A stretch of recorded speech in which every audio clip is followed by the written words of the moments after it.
ৰাজ্যৰ সৰ্বত্ৰে বিৰাজ কৰিছে ৰঙালী পাৰভঙা আনন্দই অসমীয়া ৰাজ্যৰ মাজৰ পৰা আগন্তুক লোকসভা নিৰ্বাচনৰ গৰম বতাহজাকেও যেন ম্লান কৰিব পৰা নাই ৰঙালীৰ আনন্দ উল্লাসক ইয়াৰ মাজতে ঠায়ে ঠায়ে সামৰণি পৰিছে ৰঙালীৰ পূৰ্বৰে পৰা চলি থকা বিহু নাচ তথা ঢোল পেঁপা বাদনৰ কৰ্মশালাসমূহৰ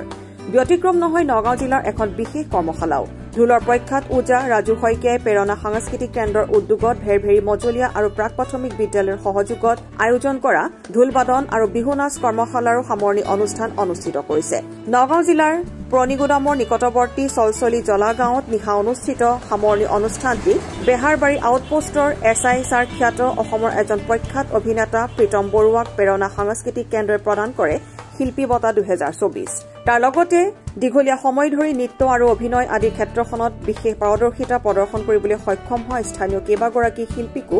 কৰ্মশালাখনৰ সামৰণি অনুষ্ঠানটিত জনোৱা হয় বিশেষভাৱে সম্বৰ্ধনা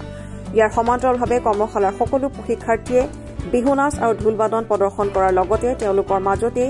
প্ৰেৰণা সাংস্কৃতিক কেন্দ্ৰই অনুষ্ঠিত কৰে বিহু নাচ আৰু ঢোল বাদনৰ প্ৰতিযোগিতাও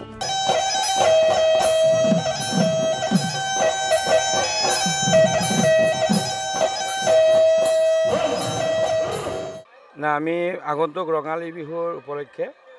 যোৱা মাৰ্চৰ 17 তাৰিখৰ পৰা আমি প্ৰেৰণা সাংস্কৃতিক কেন্দ্ৰ আৰু ভেৰভেৰী মজলীয়া প্ৰাক প্ৰাথমিক বিদ্যালয়ৰ সহযোগতে আমি ঢোল বাদন আৰু বিহু নাচৰ কৰ্মশালা আমি আৰম্ভ কৰিছিলোঁ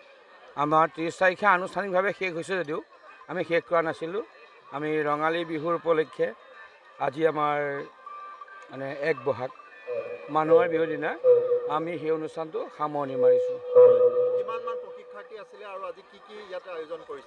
আমাৰ ঢোল বাদন আৰু বিহু নাচত প্ৰায় 140 জনমান ল'ৰা ছোৱালী আছিল আমাৰ তেওঁলোকে নিজৰ নিজৰ প্ৰতিভা প্ৰকাশ কৰিছে ইয়াৰ পিছতো আমি তেওঁলোকৰ ভিতৰতে এটা প্ৰতিযোগিতাও পাতিছোঁ গতিকে আমাৰ আজি অনুষ্ঠানটোত বিশেষতে আমাৰ ভাল লাগিল কিয় বেহাৰবাৰী আউটপোষ্টৰ জনপ্ৰিয় অভিনেতা প্ৰীতম বৰুৱা আমাৰ এই মঞ্চলৈ আমি আমন্ত্ৰণ জনাইছিলোঁ আৰু তেখেত আহিল আৰু তেখেতক আমি প্ৰেৰণা সাংস্কৃতিক কেন্দ্ৰ